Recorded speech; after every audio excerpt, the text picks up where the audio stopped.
Yeah, market. So, So I think Patrick, today you wanted to talk about the 2019 Yeah. trends. So Yeah, after we correct, finish the yeah. news, Yeah. so what do you have to Yeah, tell us about the new trends for for this year? I think it was interesting to see, like, we're starting the first the first episode, and then we discussed like which topic should we do before we start with like interviews or roundtables. Yeah. And then what is better to start with the tech trends for this year. Yeah. And I mean, when you look in the news and the trends, you'll see the top 5, top 10, top 20, whatever. You always see the same topics. In terms of technology, you have AI, artificial intelligence, you have IoT, you have the blockchain, of course, VR, AR, 5G pops always up. What else?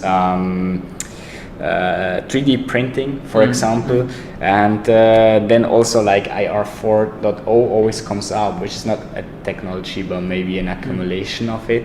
And I feel like, wow, this is like, how can we really figure out what is going to push? And I came across a very interesting report from CB Insights, which we can also post the link so everyone can download. I'll put the link below so you guys can go through it. That's cool. I think this report is quite cool and really worth the time to go through it, because they focus more on real use cases in these topics. And so, well, we discussed before, I think our main focus or ideas, what will really set the trends, are IoT, on our VR. Then I know VR is really you're really strong in that area. Yeah, I don't know, but I'm interested in VR because before many people and even me like think VR means computer games. But actually VR is much bigger than just computer games. I know what most get the name is the computer games, but or like video games in when it comes to VR. But actually there's a lot of things you can do in VR, especially let's say in training, in education, in retail. There is a lot of things. Like for example, I will give you let's say when it comes to racism, or when it comes to living an experience of somebody else. So I saw some experiences where they make you wear the VR set and live, let's say, the life of a black person, and see how they are harassed, how they spend their day at home, when they go to the street, how people look at them, what people telling them, how, let's say, if police approaching them, how they deal with them. So it is, I think, an opening mind experience that if you see a news report about, let's say, a black guy in US has been shot, or if you see a report about a refugee or a foreign worker, how they are abused, maybe it's not the same as if you experience it in VR. It will give you a new perspective. Another example I saw, there's Van Gogh art. So they have redid the Starry Nights and the bedroom art masterpieces in VR. So you can wear the VR set and, let's say, go through the Starry Nights and see the town, fly above the town, see the church, see this famous sky, Van Gogh. You can relive how Van Gogh saw the world.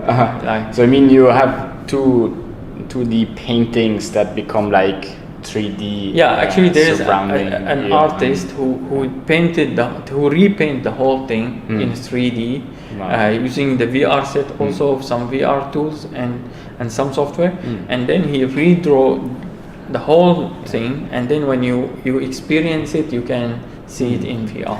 This still goes into entertainment, right? So you talk about the gaming, then this museum or arts, right? This entertainment.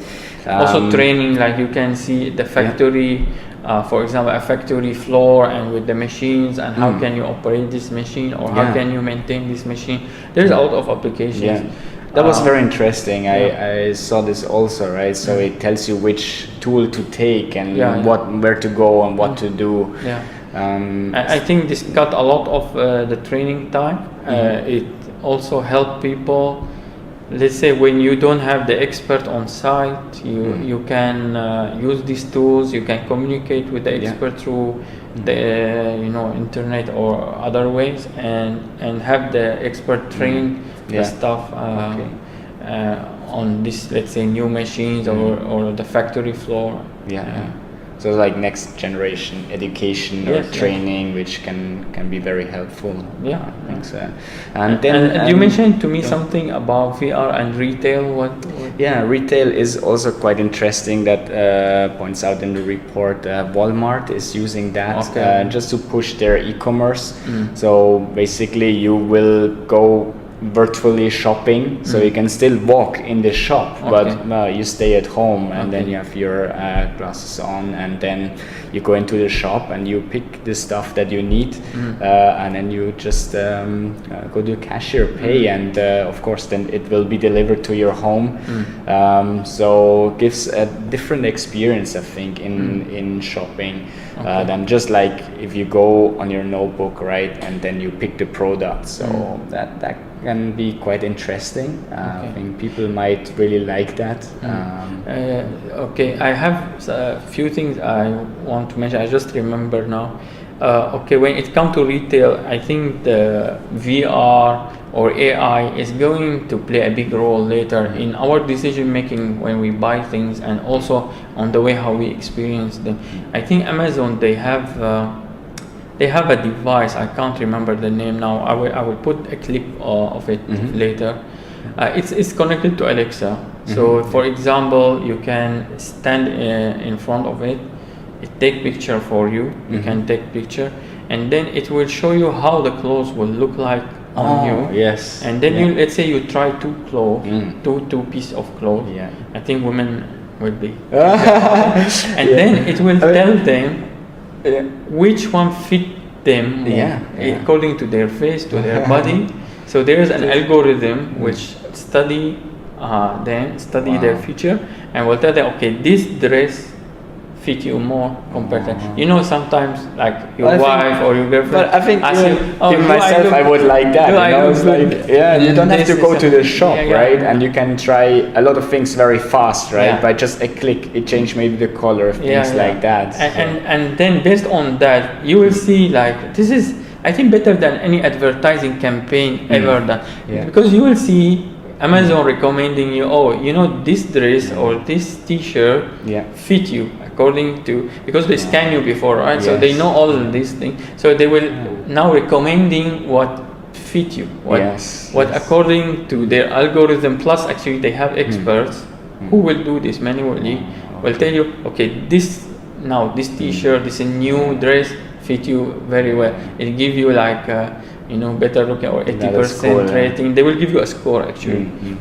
But I think this is also a very good example how I also think like these technologies merge together, right? Because now you just said, okay, this VR, but it's also partly, or this is not partly, it's a big thing in AI. So there's I think a lot AI of definitely things coming in. So I think these technologies that we just mentioned before, they will all merge together, and I think 2019 will be exciting in this area, that you don't focus on one thing only, right? It's like, this is a VR project, or this is a blockchain project, right? But things come together and build something more interesting and bigger in the end.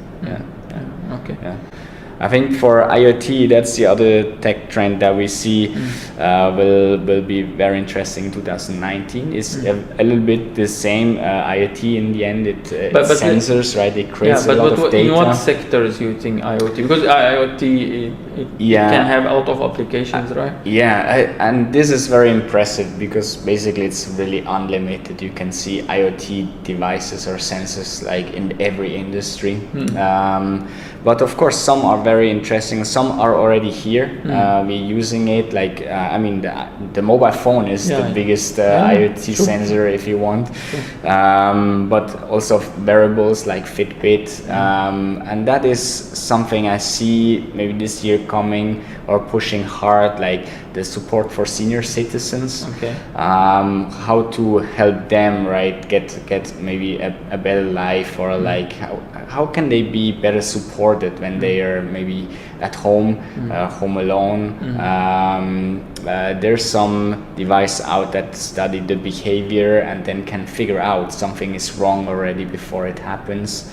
And of course you have a lot of sensors like measuring different things, heart rate, heartbeat. Because also I think there is a shortage in like, let's say, people who they are taking care of elderly people in many countries. Yes, there is. And I mean, especially in countries, in bigger countries, right, the size, like also in China, saw that in Malaysia, where people move into cities, or the younger people move into cities for jobs and work there, and the parents, but the parents still in countryside, right, and live there, and you cannot visit them too often, but then you still want to see everything is okay. I think it's very, very helpful in these cases. So it helps basically get a better life for everyone. And also for the younger generations that we discussed before, it's always a question how much data or information you want to share about yourself. But of course it can be helpful in healthcare. If you have wearables and devices on you that predict something is wrong with you, like just a simple cold, or maybe something worse than that, and then it can just recommend that you look for a doctor, or even can recommend medication. I think that can really improve life a lot. So I think we will see this year. So a lot, from what you say, a lot will go to the healthcare, to the senior citizen, to healthcare in general. Yes, In healthcare, this is for sure one big topic, and then industrial IoT. When we talk about again retail, logistics, warehouse management, in Malaysia, agriculture can be a very, very interesting topic. I've seen some very impressive, amazing use cases when it comes to agriculture. That, I mean, again, the use cases are unlimited, and that's why I also believe that with IoT is really a big topic this year. I think we will see amazing things this year. And I hope like this technology is going to help us, because sometimes there are some negative how to say side to technology, but I think with this negative side, it's always an opportunity for us to improve, to do something, to improve and do something better. I agree. And again, we both know we should embrace these new technologies. AI, above all, is very important. And you just mentioned before education. I mean, people are already worried because of Industry 4.0, jobs will be lost. Actually, this is what I was trying to say. Because of the negative side, like, you see what happened to the taxi driver. So now I think we will see, because of technology disruption, we will see a lot of sectors will be disrupted one by one. That's why they need to adapt to new technologies, be innovative, improve experiences. Like now you see what happened with e-commerce and how it's improving. But let's say when we go to the shopping malls, are they improving the shopping malls? Before the shopping malls and retail complain about e-commerce taking their business, but they're not improving the experience. Like the experience is not that good, like from the parking, from all of this aspect. But and instead of improving, they're just building new malls and new malls and new malls, which is, I think it's not doing their industry any good. Yeah, I agree with that, and I'm excited to continue these talks throughout the next weeks and months. I think we have a couple of topics that we can discuss, and we also try to invite some people, some experts in these dedicated topics that to maybe enlighten us or give us their day-to-day experience. Correct. Yes. Okay. So that was for the 2019 tech trends. And I think also I would like to talk in this section about some events, interesting events going on in Klang Valley and KL. Okay. So actually, co-working space, they have a networking event. It's called Work Block Party. It's happening on Friday, 4th of January, which is my birthday. Oh wow, that's good. Yeah, can remember they're not that. doing the party because of my birthday, but it's happening as a coincidence on 4th of January at Work Subang Jaya. Okay, that's great. And then there's another one in Common Ground Bukit Bintang. That's on January 9th. That's a CEO chat session. Christopher Davison, the CEO and co-founder of Big Pay. Okay. I think that will be quite interesting one. Actually, I use Big Pay. I like it actually. Okay, yeah. I think it's one of I'm not doing advertisement for them, but I think it's one of the best wallets. Nice. In the market now, especially they will give you a debit card. So the debit card is automatically linked to your wallet, so you can go to a shop, buy with the card.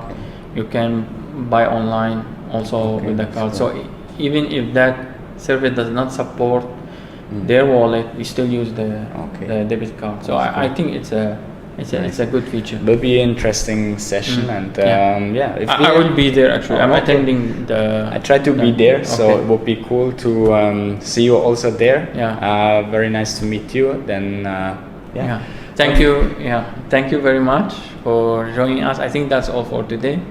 And please don't forget to subscribe and like our Facebook page and follow us on LinkedIn. So also appreciate any feedback and inputs that you have, something you like to hear or see over the next few talks that we have. Greatly appreciate that. Just comment anything, positive, negative. You like us, you hate us, just write that. We don't mind. We accept any feedback. Great. Okay, cool. Thank you very much. Thank you very much, and see you in the next episode. Have a great day.